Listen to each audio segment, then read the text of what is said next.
لله رب العالمين والصلاة والسلام على أشرف الأنبياء والمرسلين حبيبنا وحبيب رب العالمين وعلى آله وأصحابه أجمعين.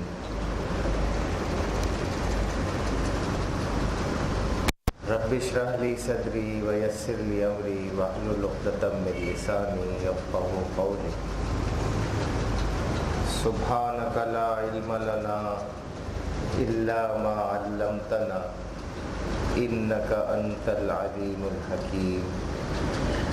الحمدللہ آج ہم رمضان المبارک کی 22ویں شب میں ایک طویل گرم روزہ گزار کر اور ایک طویل قیام کے بعد اللہ رب العزت کے گھر میں بیٹھے ہیں، اس عزم اور اس ارادے کے ساتھ کہ اللہ تبارک و تعالیٰ کا کلام اور اس کا پیغام اپنی زبان میں اپنے لہجے میں سنتے ہیں اور اسے اپنی زندگی میں عمل میں لائیں، عمل کے ذریعے سے اس کے نور کو تمام جہان تک پھیلائیں. قرآن عظیم الشان میں جو نور ہے، جو روشنی ہے، وہ تمام عالم کو منور کرنے کے لیے ہے، لیکن شرط یہ ہے کہ اس کی روشنی کو پھیلانے کے لیے ایسے انسان چاہیے جو قرآن مجید پر عمل کرنے والے ہیں، جو مجسم قرآن ہو، جو مجسم قرآن بننے کی کوشش کرنے والے ہیں. جن لوگوں پر ابتدا میں یہ کلام نازل ہوا تھا، حضرت محمد صلی اللہ علیہ وسلم اور آپ کے وسیلے سے آپ کے صحابہ تک پہنچا تھا، انہوں نے اس قرآن کو اپنی زندگی میں نافذ کیا، اپنی زندگی میں لائے، اپنے اعمال میں لائے. ان کے ہاتھ اور پاؤں، ان کے زبان سے جو افعال و اقوال نکلتے تھے وہ قرآن کے نور سے منور اور مزین ہوتے تھے. اس لیے دیکھتے ہی دیکھتے اللہ تبارک و تعالیٰ نے اس نور سے ایک عالم کو منور کیا.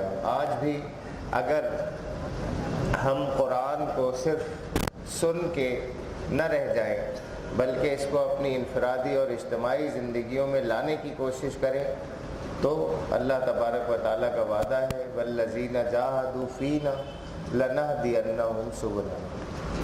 آج ہم چند صورتیں سرسری طور پر دیکھیں گے، ان کے مضامین کچھ چیزوں پر فوکس کریں گے اس مختصر پون گھنٹے 40-45 منٹ. سب سے پہلے سورہ عنکبوت ہے. عنکبوت کا مطلب ہے مکڑی کا جالا. آیت نمبر 41 میں یہ لفظ آیا ہے، اسی سے اس کا نام ہے. اس میں 7 رکوع ہیں اور 69 آیات ہیں. مکی دور کی یہ سورت نازل شدہ ہے.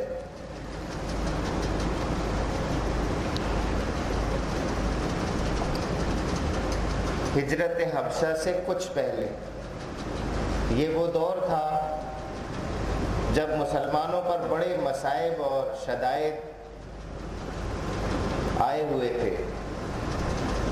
اس صورت میں سچے ایمان والے لوگوں کو عزم اور ہمت اور استقامت پیدا کرنے کے لیے ہدایات دی گئی ہیں.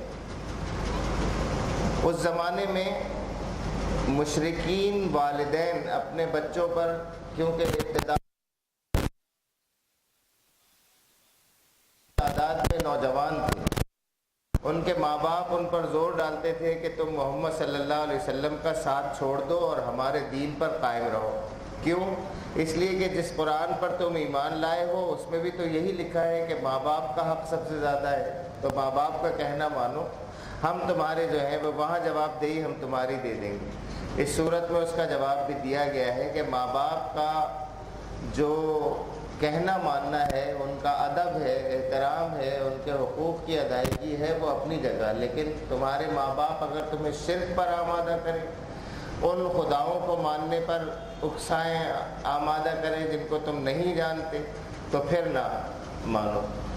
البتہ یہ سورت جو ہے اس کا بنیادی مضمون یہ ہے، اہل ایمان سے خطاب یہ ہے کہ ایمان لائے ہو تو آزمائشیں تو ہوں گی، اور کیوں آزمائشیں ہوں گی؟ تاکہ یہ اللہ تبارک و تعالیٰ یہ جان لے کہ تمہارے دعوی ایمان میں سچا کون ہے اور جھوٹا کون ہے۔ اور یہ بتایا گیا ہے کہ قیامت ضرور آئے گی، اور یہ کہ اللہ تبارک و تعالیٰ کے لیے جو لوگ محنت کرتے ہیں، جدوجہد کرتے ہیں، وہ اپنے ہی فائدے کے لیے محنت کرتے ہیں۔ اللہ تبارک و تعالیٰ سارے جہان سے بے نیاز ہے۔ اگر سارے انسان مسلمان ہو جائیں، مومن ہو جائیں، تو بھی اللہ تبارک و تعالیٰ کی کائنات میں ایک تنکے کا اضافہ نہیں کر سکتے، اور سارے انسان ہی کافر ہو جائیں، منکر ہو جائیں، تو بھی اللہ تبارک و تعالیٰ کی کائنات سے کسی ایک تنکے کی بھی کمی نہیں کر سکتے۔ ہدایت بہرحال یہی ہے کہ نیک عمل کرنے والوں کی اللہ تبارک و تعالیٰ خطائیں معاف کر دیتے ہیں، درگزر فرماتے ہیں۔ نیک لوگ کیسے ہیں ان کے بارے میں بتایا کہ وہ والدین کے ساتھ نیک سلوک کرتے ہیں، لیکن ان کے کہنے پہ دین کو نہیں چھوڑتے، اور ایمان اور عمل صالح جو ہے وہ جو لوگ ایمان لائیں گے ان حقیقتوں پر جنہیں قرآن پیش کرتا ہے۔ کیا ہیں وہ حقیقتیں؟ کہ اس کائنات کا ایک تنہا مالک، خالق اور فرما روا ہے، اور یہ کہ اس زندگی کے بعد یہ عارضی زندگی ہے، اس زندگی کے بعد ایک دوسری زندگی ہے، اس زندگی میں تمہیں سارے کیے کرائے کا اپنے حساب دینا ہوگا۔ ان حقیقتوں کو مان کر، توحید اور آخرت کو مان کر، عمل صالح وہ لازمی چیز ہے کہ نیک عمل کرے۔ اور عمل صالح کیسے ہوگا؟ کوئی عمل انسان کا اللہ تبارک و تعالیٰ کے ہاں مقبول ہو نہیں سکتا جب تک کہ وہ حضرت محمد مصطفیٰ صلی اللہ علیہ وسلم سے سیکھا ہوا نہ ہو، آپ صلی اللہ علیہ وسلم کی پیروی اور اطاعت میں نہ ہو، آپ کی اتباع میں نہ ہو۔ چنانچہ نیک لوگوں میں کون لوگ شامل ہوں گے؟ جو ایمان لائیں گے توحید پر، آخرت پر، اور عملی زندگی ان کی رسالت کے ڈھانچے میں ہوگی، رسالت کے سانچے میں ہوگی۔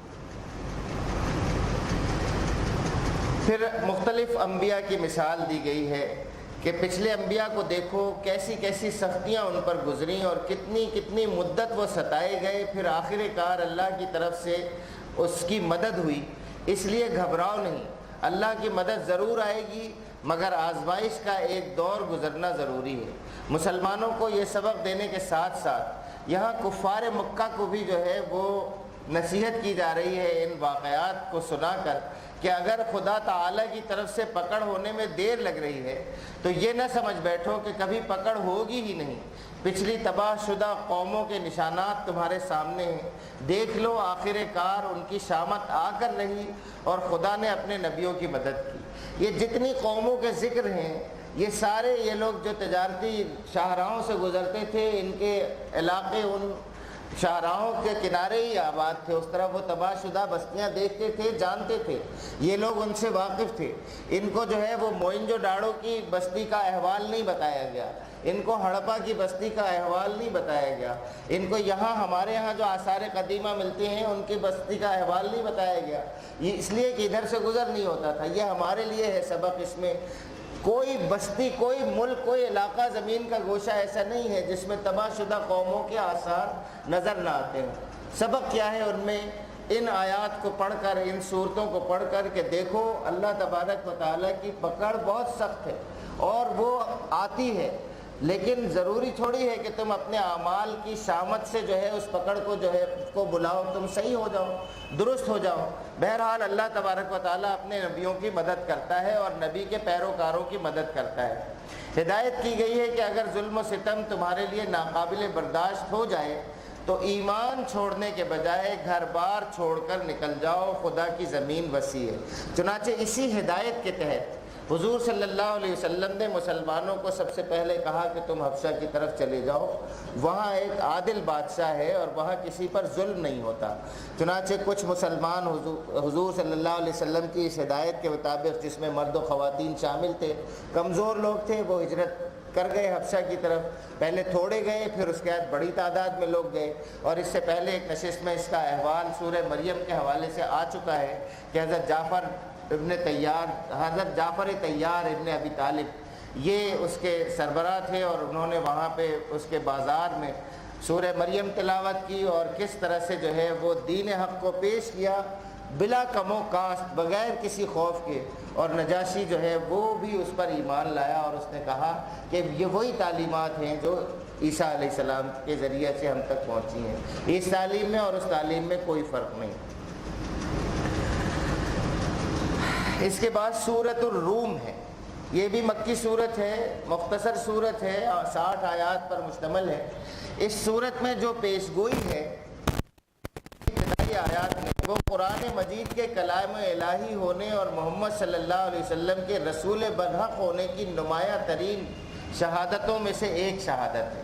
اچھا، یہ شہادت وہ نہیں ہے کہ وہ صرف اس وقت کے لیے تھی، آج بھی تاریخ کا کوئی طالب علم اس دور کی تاریخ کو پڑھ لے اور ایران اور روم کی لڑائی کو پڑھ لے، وہ ساری تاریخوں میں موجود ہے، تاریخ عالم کے ادنا سے اسٹوڈنٹ بھی تھوڑی سی کاوش کے بعد جان سکتے ہیں، اور مسلمان نوجوانوں کو تو ضرور اس کو پڑھنا چاہیے، جاننا چاہیے کہ ان حالات میں قرآن مجید نے کیا پیشن گوئی کی تھی اور وہ کس طرح سے صادق ہوئی، اور آج کس طرح سے اس کو شہادت کے طور پر قرآن مجید الہی ہونے کی شہادت کے طور پر کس طرح سے پیش کیا جانا چاہیے اور جا سکتا ہے۔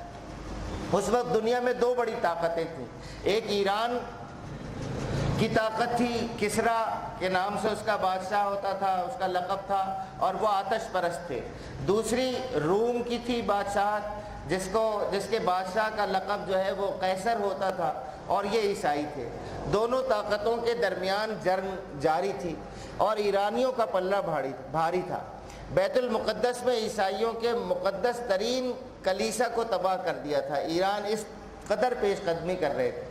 صورتحال یہ تھی کہ ایرانی آتش پرست تھے، اللہ کو نہیں مانتے تھے، جبکہ عیسائی اللہ کو مانتے تھے، آخرت کو مانتے تھے، رسالت کو، رسولوں کو، حضرت عیسیٰ علیہ السلام کو مانتے تھے۔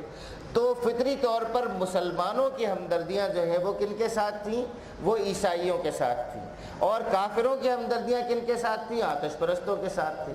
بہرحال جس وقت یہ آیات نازل ہوئی ہیں، یہ صورت نازل ہوئی ہے، ایرانی اس حد تک فتح حاصل کر چکے تھے کہ انہوں نے عیسائیوں کے مقدس ترین کلیسا کو تباہ کر دیا تھا، اور فتح کا نشہ جس بری طرح خسرو پرویز پر چڑھا تھا، اس کا اندازہ اس خط سے ہو سکتا ہے جو تاریخ میں موجود ہے، کہ جس میں اس نے لکھا، ہرقل کو لکھا، کہتا ہے کہ سب خداؤں سے بڑے خدا، تمام روئے زمین کے مالک خسرو کی طرف سے اس کے کمینہ اور بے شعور بندے ہرقل کے نام، تو کہتا ہے کہ تجھے اپنے رب پر بھروسہ ہے، کیوں نہ تیرے رب نے یروشلم کو میرے ہاتھ سے بچا لیا۔ اب دیکھیے، وہ کہتا ہے وہ اپنے رب پر بھروسہ کرتا تھا اور وہ رب کا انکار کرنے والا ہے۔ اس کے تکبر کا انجام 8-9 سال میں ہو گیا، تباہ ہو گئی ایرانی سلطنت، اور آج اس کا کوئی نام لیوا نہیں ہے، کوئی نام و نشان نہیں ہے۔ مکہ مکرمہ میں بت پرستوں کی ہمدردیاں آتش پرستوں کے ساتھ تھیں، جبکہ مسلمانوں کی عیسائیوں کے ساتھ تھیں۔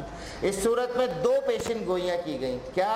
نمبر 1، رومی غالب ہوں گے، اور یہ کہ مسلمان بھی اسی دن فتح کا جشن منائیں گے۔ یہ دونوں پیشن گوئیاں پوری ہوئیں۔ البتہ مکہ مکرمہ کے کفار نے اس پیشن گوئی کا بہت مذاق اڑایا۔ دوسری تو نہ اس وقت کافروں کے حاشیے خیال میں آ سکتی تھی اور نہ مسلمانوں کے ہی حاشیے خیال میں آ سکتی تھی، کیونکہ مدینہ تک تو ابھی کوئی راہ ملی نہیں تھی مسلمانوں کو۔ اور وہ دوسری خوشخبری کیا ہے کہ اسی دن، جس دن رومیوں کو فتح ہوئی ہے اور ایرانیوں کو شکست ہوئی ہے حتمی، اسی دن بدر کی فتح ہوئی ہے۔ تو دو خوشخبریاں، دو پیشن گوئیاں تھیں، دونوں پوری ہوئیں۔ کفار نے جب اس کا مذاق اڑایا تو امیہ بن خلف جو بڑا سردار تھا، اس نے سیدنا ابو بکر صدیق رضی اللہ تعالیٰ عنہ سے شرط لگائی کہ آئندہ 3 سال کے درمیان روم کے لوگ ایرانیوں پر غالب ہوئے تو وہ 10 اونٹ دے گا، اور وہ غالب نہ ہوئے تو حضرت ابو بکر صدیق رضی اللہ تعالیٰ عنہ 10 اونٹ دیں گے۔ حضرت ابو بکر صدیق کا معراج کے واقعے میں سن چکے ہیں کہ ان کا ایمان اتنا صادق سچا تھا، انہیں یقین تھا اس بات کا، انہوں نے کہا ہاں ٹھیک ہے، شرط لگا لیتے ہیں 10 اونٹ کی، اور نبی صلی اللہ علیہ وسلم کے پاس آئے تو آپ صلی اللہ علیہ وسلم نے کہا کہ مدت 9 سال رکھ لو، کیونکہ بذل کا جو لفظ آیا ہے اس میں وہ 3 سے 9 سال کے درمیان ہے، 3 سے 9 سال تک جا سکتا ہے، تو اور اونٹوں کی تعداد بڑھا کر 100 کر دو۔ چنانچہ حضرت ابوبکر صدیق نے ایسا ہی کیا، اونٹوں کی تعداد 100 ہو گئی اور 9 سال کا عرصہ طے ہو گیا۔ ایرانی فتح کرتے ہوئے قسطنطنیہ تک پہنچ گئے، انہوں نے ہرقل کے سر کا مطالبہ کیا، لیکن 7 سال میں رومیوں کی فتح کی خوشخبری آئی اور اسی سال غزوہ بدر ہوئی۔ یہ بالکل تاریخی حقیقت ہے، تاریخ عالم کا ادنا طالب علم اس کو جان سکتا ہے۔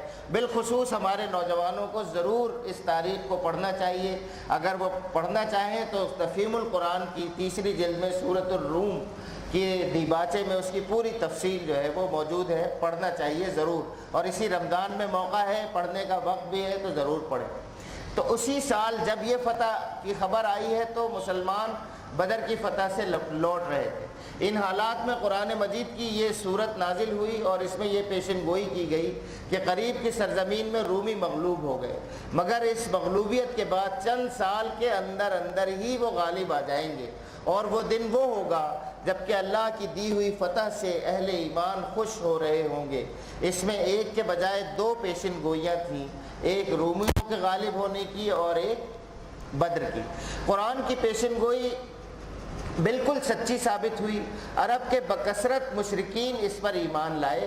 ابی بن خلف کے وارث، ابی بن خلف کا اس دوران میں انتقال ہو گیا، لیکن جو ان کی روایت تھی کہ وہ جس طرح سے وراثت منتقل ہوتی تھی اس طرح سے قرض بھی منتقل ہوتا تھا، اور یہ ایک قرض تھا۔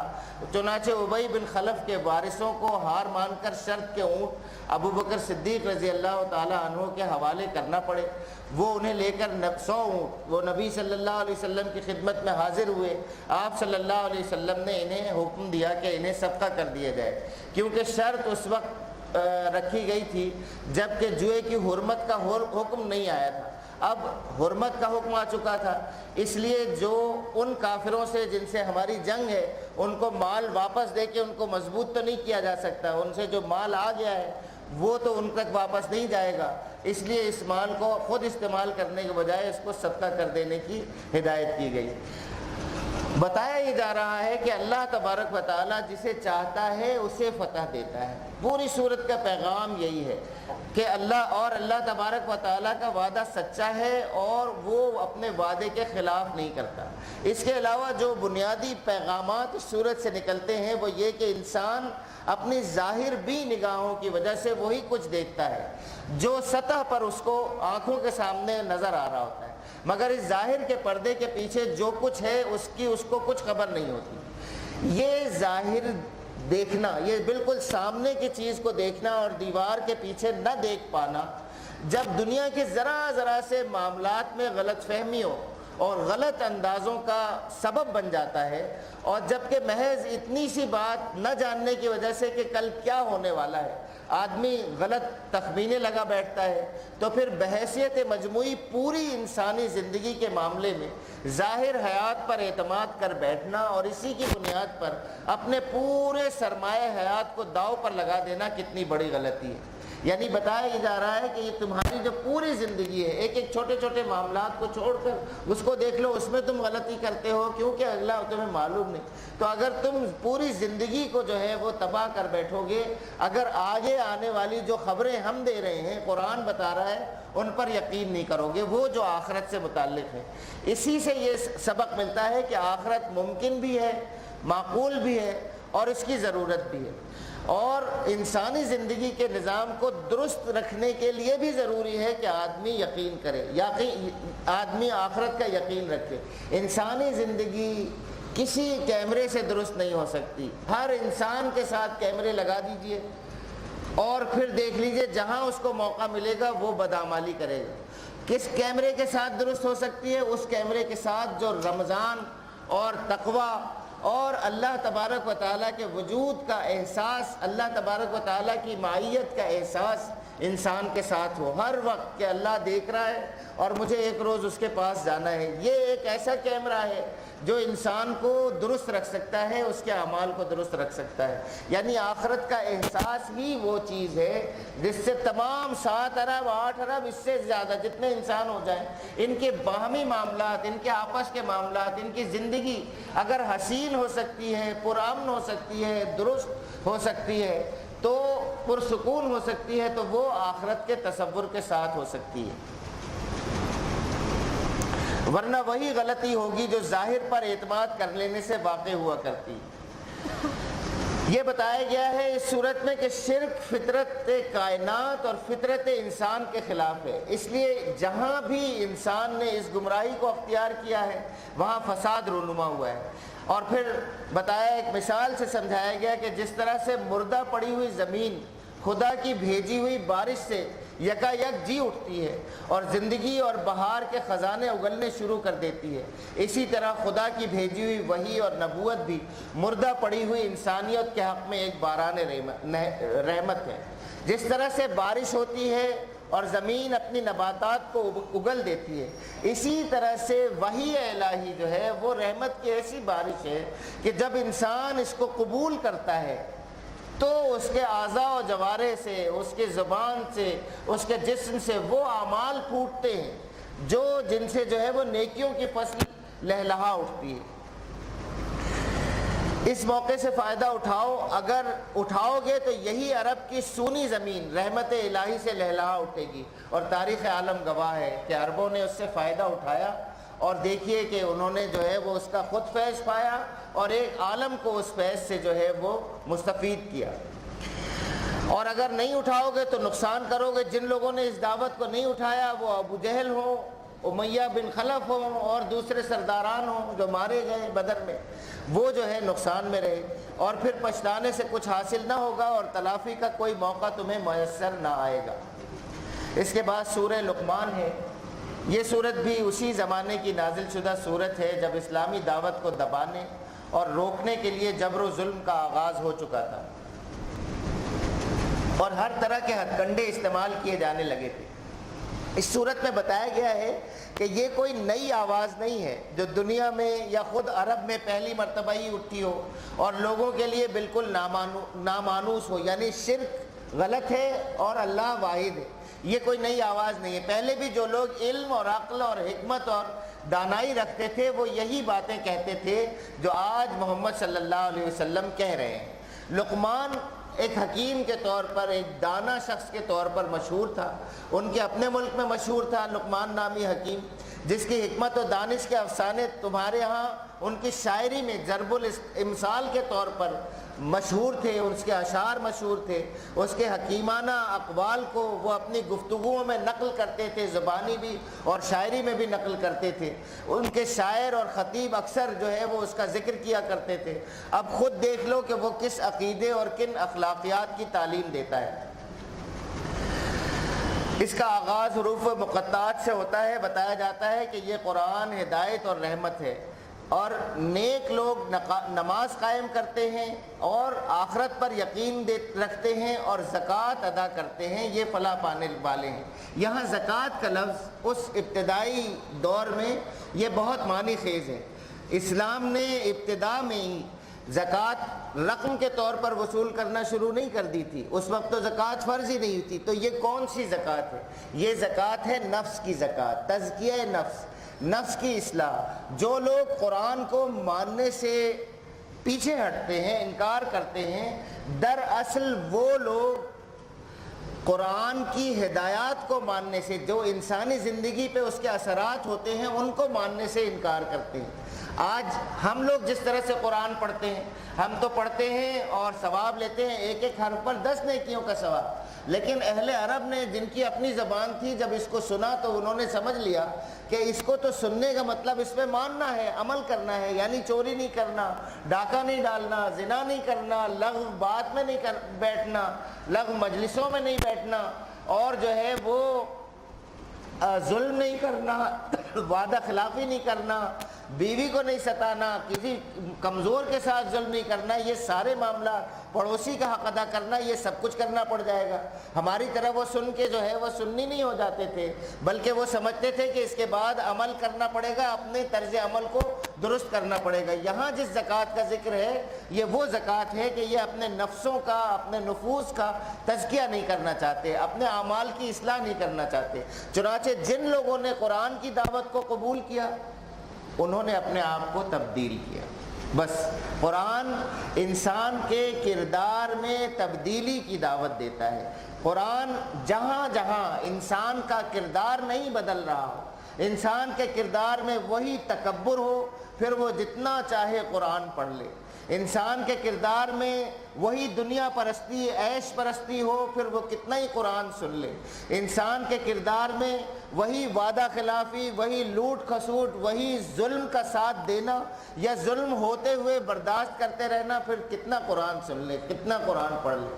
لیکن اگر قرآن پڑھنا جو ہے وہ ظلم کے خلاف کھڑا کرتا ہے، اگر قرآن پڑھنا جھوٹ بولنے سے روکتا ہے اور سچائی پر چلنے پر آمادہ کرتا ہے، تو پھر یہ ہے کہ انسان، اس کا مطلب یہ کہ قرآن کو پڑھ رہا ہے اور اپنے نفس کا تزکیہ کرتا چلا جا رہا ہے۔ پھر ہم دیکھیں سورہ سجدہ اور آج جتنی صورتیں بھی ہم نے سنی، بار بار ایک چیز آتی ہے اس میں کہ دیکھو رات اور دن ایک جیسے نہیں ہو سکتے، دیکھو اندھا اور دیکھنے والا ایک جیسے نہیں ہو سکتے، دیکھو یہ قرآن پڑھنے والے اور قرآن نہ پڑھنے والے وہ ایک جیسے کیسے ہو سکتے ہیں۔ مکی دور میں اس طرح سے مسلمانوں کو ابھارا جا رہا ہے کہ تمہارے اوپر اب وحی کی باران رحمت ہو رہا ہے، اب تمہارے کردار میں، تمہارے اٹھنے میں، تمہارے بیٹھنے میں، تمہاری چال ڈھال میں فرق ہونا چاہیے، تمہارے اندر وہ غرور، گھمنڈ اور تکبر وہ ختم ہو جانا چاہیے، تمہیں اللہ کے آگے جھک جانا چاہیے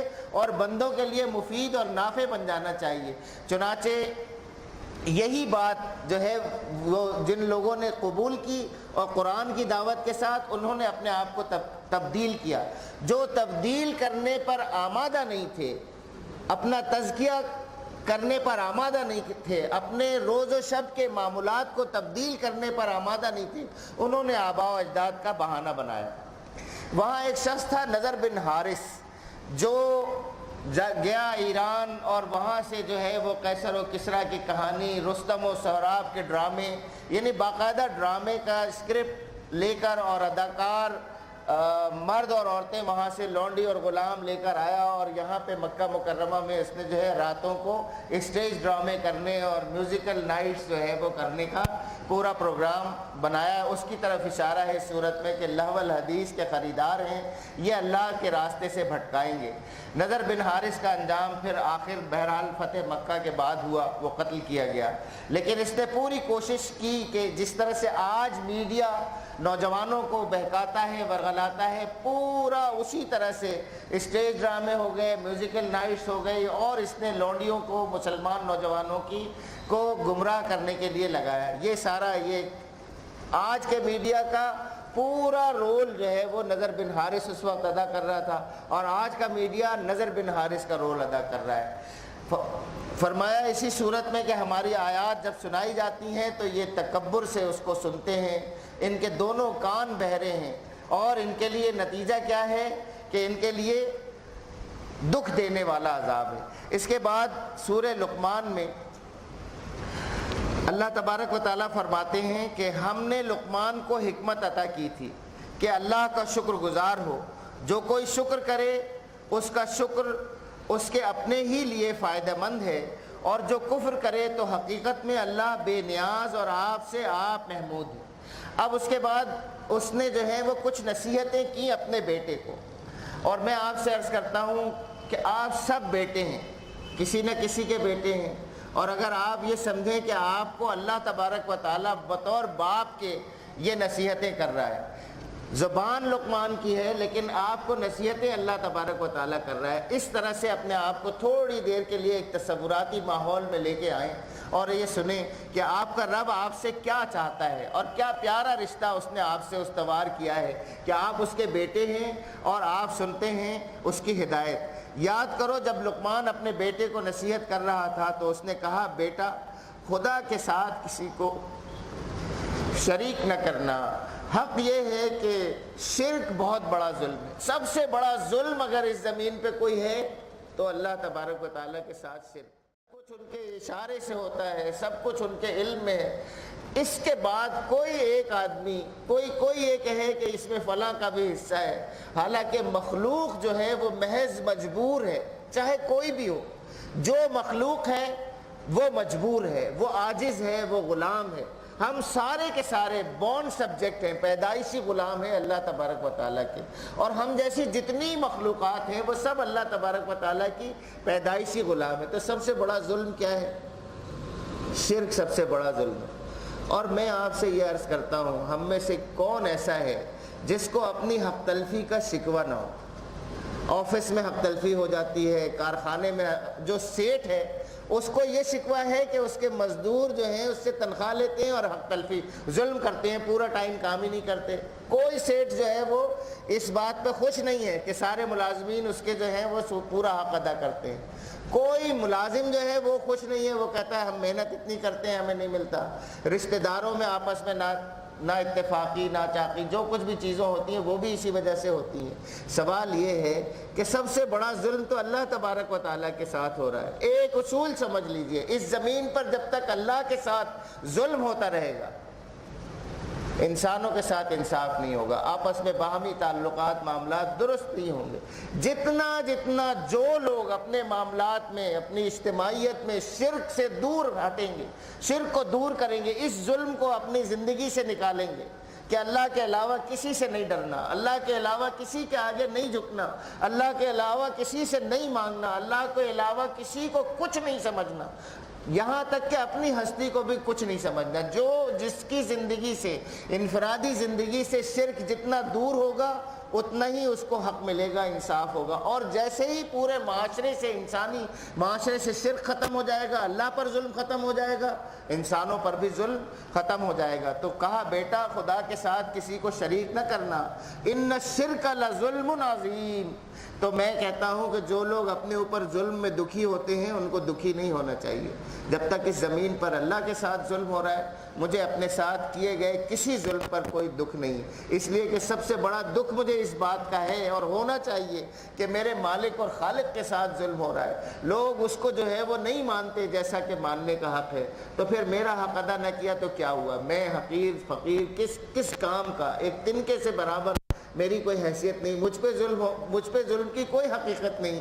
اللہ تبارک و تعالیٰ پہ ظلم ختم کرنا، یہ جد و جہد کرنا، یہ کوشش کرنا میرا فرض ہے۔ سب سے پہلے اپنے حقوق مانگنے سے پہلے اللہ تبارک و تعالیٰ کے حقوق کو ادا کرنے کی جد و جہد کرو۔ وَوَصَّيْنَا الْإِنسَانَ بِوَالِدَيْهِ، اور حقیقت یہ ہے کہ ہم نے انسان کو اپنے والدین کا حق پہچاننے کی خود تاکید کی۔ اب اس کے بعد دوسرا، اس سے پہلے بھی 2 مرتبہ آ چکا ہے سورہ انعام میں، سورہ بنی اسرائیل میں، کہ اللہ تبارک و تعالیٰ اپنے حق کے بعد والدین کو لے کر آتے ہیں۔ اور کیوں نہ لے کر آئیں؟ اللہ تبارک و تعالیٰ کا جو پرورش کا نظام ہے اس میں کلیدی کردار ماں باپ کا ہے۔ ماں باپ اگر اللہ تبارک و تعالیٰ کی اس نظام ربوبیت کا حصہ نہ بنے اور اس میں جو ہے وہ اس سے اختلاف کریں تو انسانی زندگی وجود میں نہیں آ سکتی، انسانی زندگی آگے نہیں بڑھ سکتی، انسانی زندگی پروان نہیں چڑھ سکتی۔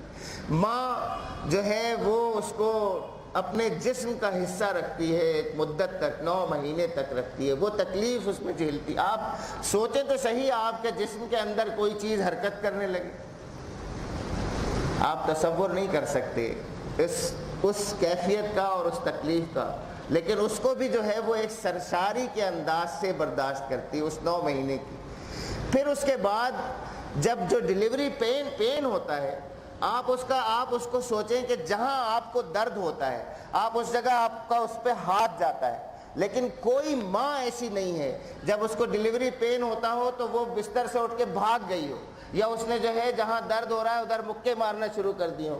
اگر ماں ایسا کرنا شروع کر دے تو وہ ہستی جو بالکل لجلجی سی جو لوتھڑا سا ہوتا ہے وہ باہر آتے ہی ختم ہو جائے، یا آ ہی نہیں سکے، آنے میں ہی جو ہے وہ اس کا کام تمام ہو جائے۔ لیکن کوئی ماں ایسی نہیں ہوتی کہ جو اس پین کی حالت کو برداشت نہ کرتی ہو۔ ہر ماں جو ہے اس عمل میں سہولت پیدا کرنے کی کوشش کر رہی ہوتی ہے، بجائے اس کے کہ اس سے جان چھڑا کر بھاگے۔ تو ایک مرحلہ یہ 9 مہینے وہ، ایک مرحلہ یہ، پھر اس کے بعد 2 سال اس کو جو ہے وہ دودھ چھڑانے میں لگتے ہیں۔ یہ 3 ایسے مرحلے ہیں جو صرف ماں کو پیش آتے ہیں، باپ اس سے جو ہے وہ نہیں، اس کا تعلق ہوتا۔ چنانچہ حضور صلی اللہ علیہ وسلم سے پوچھا گیا کہ مجھ پر سب سے زیادہ حق کس کا ہے؟ فرمایا تیری ماں کا۔ پوچھا پھر کس کا حق ہے؟ فرمایا تیری ماں کا۔ پھر پوچھا پھر کس کا حق ہے؟ فرمایا تیری ماں کا۔ پھر پوچھا کس کا حق ہے؟ تیرے باپ کا۔ یہ 3 مراحل ایسے ہیں، اس لیے 3 مرتبہ پہلے اس کا حق، پھر اس کے بعد باپ کا حق ہے، پھر باپ کا حق۔ وہ باپ جو ہے وہ بچے کو اس کو دن میں کام کرنا ہوتا ہے، لیکن رات کی مصیبت ماں کے ساتھ وہ پوری شیئر کرتا ہے۔ رات کی نیند اور دن کی ساری محنت، سب پھر ساری تگ و دو اسی کے لیے ہوتی ہے۔ ایک واقعہ پچھلی نشست میں سنایا تھا ادھورا باپ کے حق کے بارے میں، کہ ایک شخص حضور صلی اللہ علیہ وسلم کے پاس آیا اور اس نے کہا کہ میرا باپ جو ہے وہ میری جیب سے پیسے نکال لیتا ہے۔ تو حضور صلی اللہ علیہ وسلم نے کہا کہ اپنے باپ کو میرے پاس لاؤ۔ بیٹا باپ کے پاس گیا، کہا کہ آپ کو حضور صلی اللہ علیہ وسلم نے بلایا ہے، اور بتا دیا اس نے کہ میں نے یہ بات کہی۔ تو وہ باپ حضور صلی اللہ علیہ وسلم کے پاس آتے آتے عربی میں اپنی زبان میں شعر پڑھتا ہوا آ رہا تھا، جس میں پوری رودات تھی کہ یہ جب بچہ پیدا ہوا تو میں نے اپنا آرام جو ہے وہ تج دیا، اور میں نے محنت کی اور اس کو کھلایا پلایا، اس کو بڑا کیا، اور جب یہ ابھی اتنا بڑا ہو گیا ہے تو یہ کہتا ہے کہ میرا مال میرا مال۔ یہ پورے شعر روتا ہوا آ رہا تھا۔ اتنے میں حضور صلی اللہ علیہ وسلم کے پاس جبریل امین تشریف لائے اور کہا کہ جب وہ شخص آئے تو پہلے تم اس سے وہ اشعار سننا جو وہ پڑھتا ہوا آ رہا تھا۔ حضور صلی اللہ علیہ وسلم نے اس سے کہا کہ تم وہ پڑھتے ہوئے جو آ رہے تھے وہ سناؤ۔ وہ پڑھا، آپ صلی اللہ علیہ وسلم ایسے سر جھکا کے سنتے رہے، اور آپ کی ریش مبارک جو ہے وہ تر ہو گئی آنسوؤں سے، اور تب آپ نے اس بیٹے سے کہا کہ تو اور تیرا مال سب تیرے باپ کا مال ہے۔ تو یہ ہے باپ کا مرتبہ اور مقام، اور ماں کا آپ اس سے پہلے سن چکے ہیں، بار بار سنتے ہیں کہ پہلے ماں ماں ماں۔ تو ماں باپ جو ہے اللہ تبارک و تعالیٰ کے نظام ربوبیت کا حصہ ہیں، اس لیے اللہ تبارک و تعالیٰ کے بعد جو حق ہے وہ کس کا ہے؟ ماں باپ کا ہے۔ پھر اس کے بعد فرمایا، خود تاکید کی، اس کی ماں نے ضعف پر ضعف اٹھا کر اسے اپنے پیٹ میں رکھا، 2 سال اس کا دودھ چھوٹنے میں لگے، اسی لیے ہم نے اس کو نصیحت کی کہ میرا شکر کر اور اپنے والدین کا شکر بجا لا، میری ہی طرف تجھے پلٹنا ہے۔ لیکن اگر وہ تجھ پر دباؤ ڈالیں کہ میرے ساتھ تو کسی ایسے کو شریک کرے جسے تو نہیں جانتا، تو ان کی بات ہرگز نہ مان، دنیا میں ان کے ساتھ نیک برتاؤ کرتا رہے، مگر پیروی اس شخص کے راستے کی کر جس نے میری طرف رجوع کیا ہے، پھر تم سب کو پلٹنا میری ہی طرف ہے، اس وقت میں تمہیں بتا دوں گا کہ تم کیسے عمل کرتے رہے ہو۔ اور پھر لقمان کی نصیحت شروع ہوئی، اور لقمان نے کہا، بیٹا کوئی چیز رائی کے دانے کے برابر بھی ہو اور کسی چٹان یا آسمانوں یا زمین میں کہیں چھپی ہو، اللہ اسے نکال لائے گا۔ ایک باپ کے لیے اپنے بیٹے کو کی جانے والی سب سے بڑی نصیحت کہ کوئی رائی کے دانے کے برابر بھی چیز ہو، اللہ تبارک و تعالیٰ اسے نکال لائے گا۔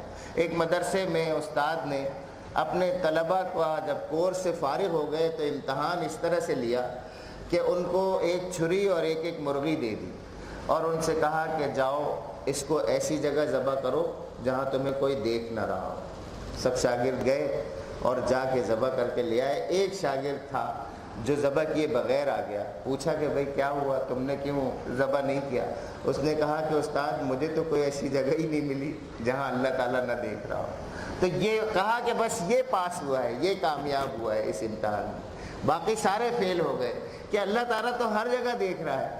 آپ کو معلوم ہے کہ جن لوگوں کی اس دنیا پہ حکومت ہے، اس ٹیکنالوجی پہ حکومت ہے، وہ آپ کے موبائل سیٹ میں سے ہر چیز نکال سکتے ہیں، آپ نے جتنی مرتبہ بھی جس طریقے سے بھی جتن کر کے ڈیلیٹ کی ہو، سارے SMS، سارے جو ہے واٹس ایپ پیغامات، جتنی بھی چیزیں ہیں، ساری فون کالز، سب چیز ریکارڈڈ موجود ہے۔ آپ کو یقین ہے نا اس بات کا؟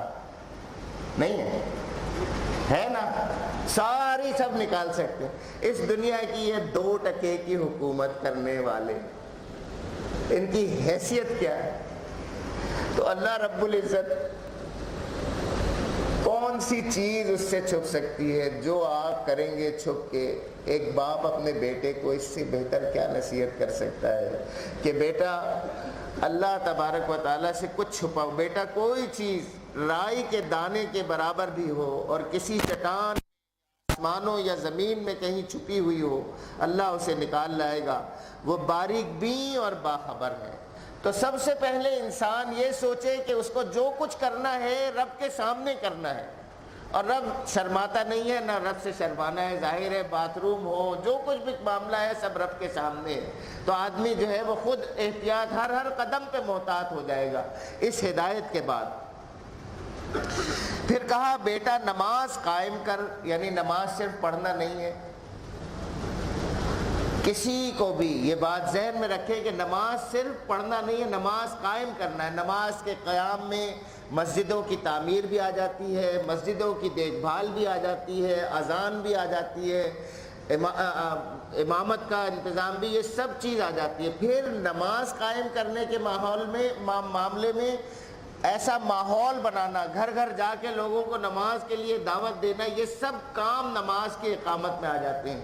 کوئی فرد خود اٹھ کے پانچوں وقت نماز کے لیے آ جائے یا گھر میں پڑھ لے، اس سے یہ اقامت نماز کا جو فریضہ ہے یہ پورا نہیں ہوتا جب تک کہ وہ اس سارے عمل میں جو اقامت نماز کا ہے، مساجد کا انتظام، مساجد کی تعمیر، مساجد کی دیکھ بھال اور باہر ماحول سے لوگوں کو کھینچ کے نماز کے لیے لانے کا انتظام، پھر اس کے بعد اقامت نماز میں جو آپس کی رحمت کا تعلق ہے، اس نماز کی جو برکات ہے کہ یہ ایک ایسا معاشرتی مقام بن جانا چاہیے اس کو کہ اس میں سارے دکھوں کا، سارے باہمی مسائل کا جو ہے علاج اور مداوع اسی سے ہو، یہ سارا کچھ اقامت نماز میں شامل ہے۔ تو کہا کہ بیٹا نماز قائم کر، نیکی کا حکم دے۔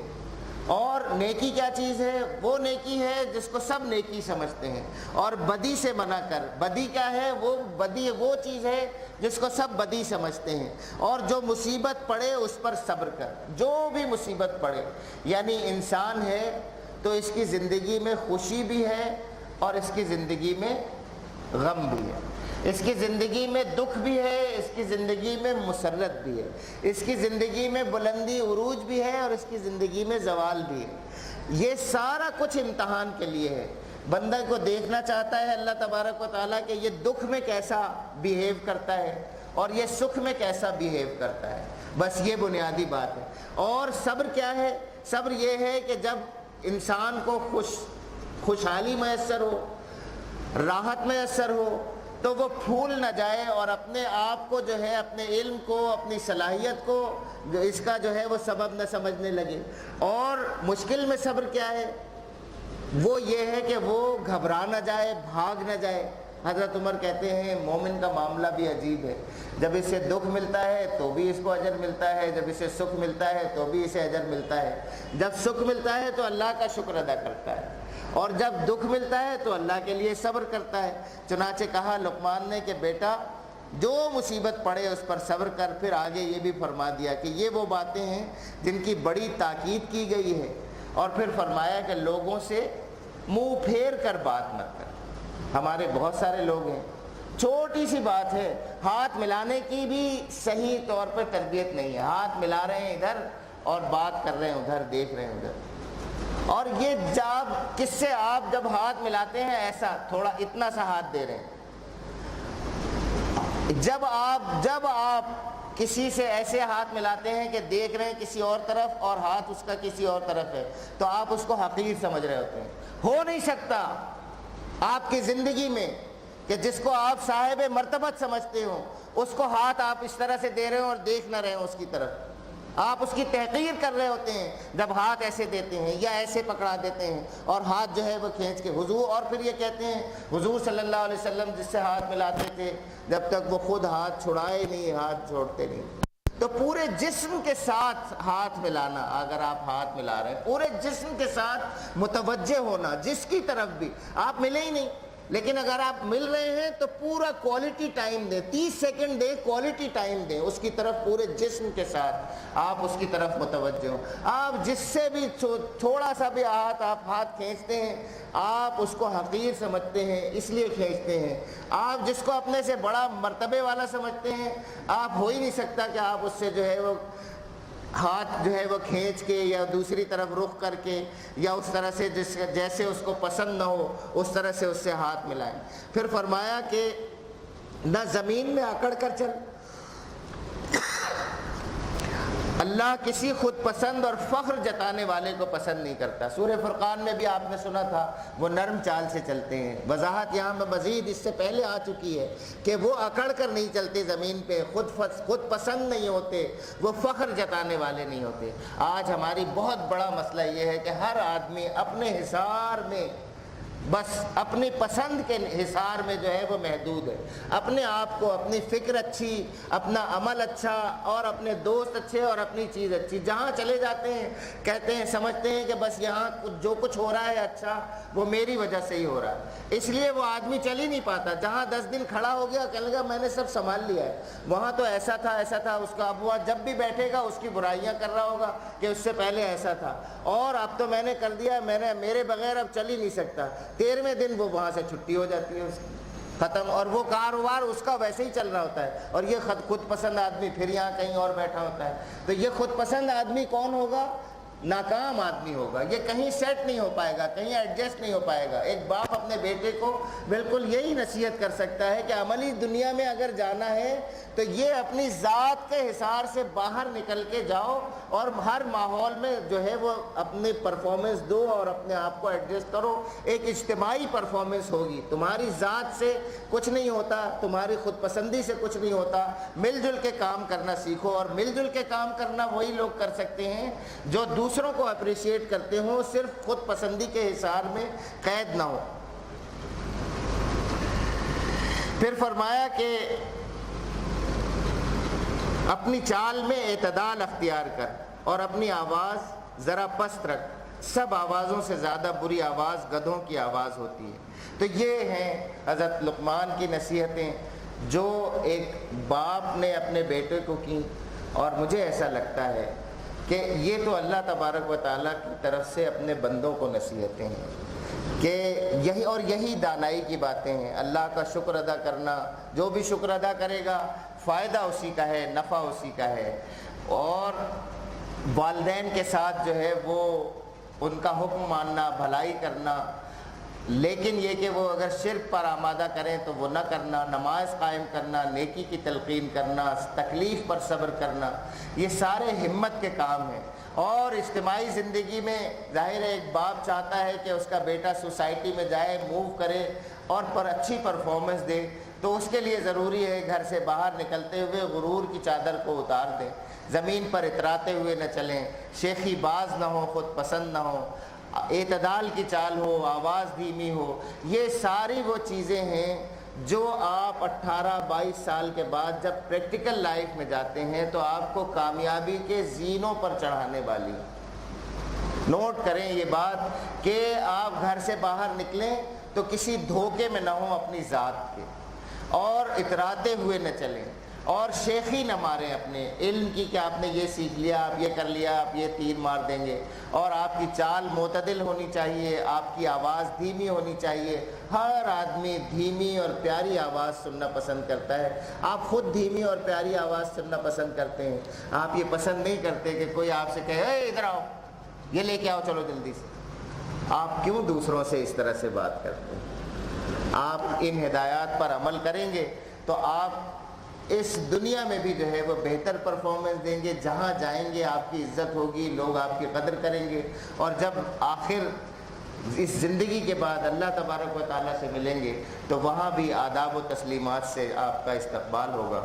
اللہ تعالیٰ ہمیں اللہ تبارک و تعالیٰ کی ان ہدایات کو صحیح طور پر سمجھنے، ان کا فہم سمجھنے کی توفیق عطا فرمائے، ان کا پورا صحیح فہم عطا فرمائے، اور اس فہم کے مطابق زندگی میں تمام تقاضے پورے کرنے کی اور تمام زندگی کے مراحل پہ اس کو نافذ کرنے اور اس پر عمل کرنے کی توفیق عطا فرمائے۔ وآخر دعوانا ان الحمد للہ رب العالمین۔